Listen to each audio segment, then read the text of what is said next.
এত গরমের মধ্যে এইভাবে একবার ব্রেকফাস্ট রেসিপিটি ট্রাই করতে পারেন। বাচ্চা থেকে বড় সবাই খেতে খুবই পছন্দ করবে। একদম কম তেল মশলায় এই ব্রেকফাস্টগুলো তৈরি করেছি। কিভাবে বানিয়েছি পুরো ভিডিওটা শেষ পর্যন্ত দেখুন। আশা করছি রেসিপিটি আপনাদের খুব ভালো লাগবে। আর ভিডিওটি ভালো লাগলে অবশ্যই আমাকে একটা কমেন্টের মাধ্যমে জানাবেন কেমন লাগলো আপনাদের কাছে রেসিপিটি। আর চ্যানেলটিকে সাবস্ক্রাইব করতে কিন্তু একদমই ভুলবেন না। প্রথমে আমি একটা বাউলের মধ্যে 1 বাটি ময়দা নিয়ে নিলাম, হাফ টিস্পুন চিনি দিয়ে দিলাম, হাফ টিস্পুন গুঁড়ো দুধ দিয়ে দিলাম, আর হাফ টিস্পুনের থেকেও কম নুন দিয়ে দিলাম। এখন একটা ডিম ভেঙে দিয়ে দিলাম, 1 চামচ দিয়ে দিলাম সাদা তেল। এখন একটা বাটি দিয়ে হাফ বাটি দিয়ে দিচ্ছি জল। প্রথমে হাফ বাটি জল দিয়ে দিলাম। এখন একটা হুইস্ক দিয়ে ভালো করে কিন্তু মিশিয়ে নিতে হবে। আপনারা চাইলে এখানে একটা ডিমের বদলে 2টো ডিমও ব্যবহার করতে পারেন। তো দেখুন ভালো করে কিন্তু হুইস্কটা দিয়ে আমি মিশিয়ে নিচ্ছি। প্রথমে অল্প জল দিয়ে ভালো করে মিশিয়ে নিলে কিন্তু আর দলা দলা ভাব থাকে না।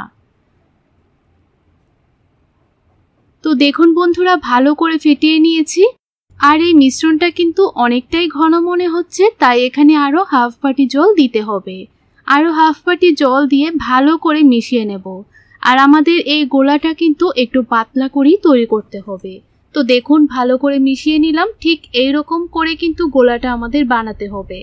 এখন আমি এই বাটিটা সাইড করে রেখে দেব।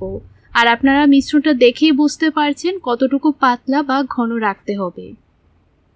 এখন একটা বাটির মধ্যে একটা মিডিয়াম সাইজের শসা কুচি করে নিয়ে নিলাম, একটা বড় সাইজের গাজর কুচি করে নিয়ে নিলাম, আর একটা মিডিয়াম সাইজের পেঁয়াজ কুচি করে দিয়ে দিলাম। আপনাদের পছন্দ মতো সবজি কিন্তু এখানে অ্যাড করতে পারবেন, যেমন বাঁধাকপি, ক্যাপসিকাম, এই সবজিগুলোও অ্যাড করতে পারবেন। এখন আমি হাফ বাটি দিয়ে দিলাম ছানা, আর ছানাটাকে আমি ভালো করে হাত দিয়ে গুঁড়ো করে নিয়েছি। 3 থেকে 4টা কাঁচা লঙ্কা কুচি দিয়ে দিলাম, আর 3 টেবিলস্পুন দিয়ে দিচ্ছি মেয়োনিজ। এই মেয়োনিজটা দিলেও কিন্তু বাচ্চারা খেতে খুবই পছন্দ করবে। এখন ভালো করে মিশিয়ে নিচ্ছি। যেহেতু মেয়োনিজের মধ্যেও অনেকটা পরিমাণ নুন থাকে, তাই আমি এখানে আর নুনের ব্যবহার করব না। ভালো করে মিশিয়ে নিলাম। অল্প একটু দিয়ে দেব ব্ল্যাক পেপার। ব্ল্যাক পেপারের গুঁড়োটা দিলে একটু ঝাল ঝাল লাগবে, খেতে কিন্তু ভালো লাগবে। এই দেখুন ব্ল্যাক পেপারটা দিয়ে এখন ভালো করে মিশিয়ে নেব। আবারও বলছি, আপনারা নুনের পরিমাণটা বুঝে কিন্তু অল্প একটু নুন দিয়ে দিতে পারেন, তবে মেয়োনিজের মধ্যে অনেকটাই নুন থাকে, তাই আর আমি এখানে দিলাম না। এখন আমি ব্যাটারটা হালকা একটু মিশিয়ে নিয়েছি। তারপর চুলার উপর একটা এরকম তাওয়া বসিয়ে ভালো করে গরম করে নিয়েছিলাম। 2 চামচ ব্যাটার দিয়ে উল্টিয়ে দিচ্ছি। যখনই উপরটা ড্রাই হয়ে যাবে তখনই আপনারা উল্টিয়ে দেবেন। আর হালকা একটু তেল কিন্তু তাওয়াটার মধ্যে গ্রিজ করে নেবেন। তো দেখুন খুব সহজেই কিন্তু উঠে গেছে। 2টো পিঠি হালকা ভেজে নামিয়ে নিলাম। আরেকটা রুটি আপনাদেরকে বানিয়ে দেখিয়ে দিচ্ছি। আর আপনারা অবশ্যই কিন্তু এই মিশ্রণটা একদম পাতলা করে তৈরি করবেন, তাহলে কিন্তু রুটিগুলোও পাতলা হবে আর খেতেও ব্রেকফাস্টগুলো ভালো লাগবে। তো দেখুন আরেকটা রুটি আমি বানিয়ে নিলাম। একইভাবে কিন্তু সবগুলো রুটি বানিয়ে নিয়েছি। আর কতটা পাতলা হয়েছে সেটা তো আপনারা দেখেই বুঝতে পারছেন।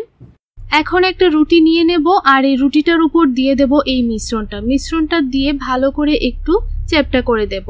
তারপর আমি ময়দা আর অল্প একটু জল দিয়ে একটা ডো বানিয়ে নিয়েছিলাম। এই ডোটা থেকে অল্প অল্প ডো সাইডে লাগিয়ে দেব। এইভাবে লাগিয়ে দিলে কিন্তু আর খুলে যাবে না, একদম আঠার মতো কাজ করবে। হাত দিয়ে দেখুন চারপাশে হালকা একটু লাগিয়ে নিয়েছি। তারপর এইরকম ভাবে ফোল্ড করে নিয়েছি। তো বন্ধুরা একটা ব্রেকফাস্ট আমার তৈরি করা হয়ে গেছে। একইভাবে বানিয়ে নেব। আপনাদের কাছে এই রেসিপিটি কেমন লাগছে অবশ্যই কিন্তু কমেন্টের মাধ্যমে জানাবেন। ভালো লাগলে লাইক, শেয়ার, সাবস্ক্রাইব করতে একদমই ভুলবেন না। তো দেখুন আবারও তাওয়াটা বসিয়ে দিলাম, অল্প একটু তেল দিয়ে দিয়েছিলাম, তারপর 3টে ব্রেকফাস্ট দিয়ে দিলাম। এখন হালকা একটু এপিট উপিট সেঁকে নিলেই কিন্তু ব্রেকফাস্টগুলো খুব সুন্দরভাবে তৈরি হয়ে যাবে। তো দেখুন হালকা যখন এরকম বাদামি কালার চলে আসবে তখনই আপনারা তুলে নেবেন। এইভাবে ব্রেকফাস্টগুলো বানিয়ে বাচ্চাদের স্কুলের টিফিনে দিয়ে দিতে পারেন বা সকাল সন্ধ্যার টিফিনেও বানিয়ে নিতে পারেন। একদম কম সময়েই কিন্তু এই ব্রেকফাস্টগুলো বানানো হয়ে যায়। তো দেখুন একটা ব্রেকফাস্ট আমি ভেজে নামিয়ে নিয়েছিলাম, আরেকটা ব্রেকফাস্ট দিয়ে দিলাম। এখন সবগুলো ব্রেকফাস্ট একইভাবে ভেজে নামিয়ে নিচ্ছি। এখন আমি সবগুলো ব্রেকফাস্ট এক এক করে একটা প্লেটের মধ্যে সার্ভ করে নিচ্ছি। আর এগুলো খাওয়ার জন্য কিন্তু কোনো রকমের সস বা কোনো রকমের চাটনি কিছুরই প্রয়োজন হবে না, এমনি এমনি কিন্তু খেয়ে নিতে পারবেন। তাহলে বন্ধুরা আজ এই পর্যন্তই, দেখা হচ্ছে নেক্সট ভিডিওতে। ততক্ষণ আপনারা খুব ভালো থাকবেন, সুস্থ থাকবেন।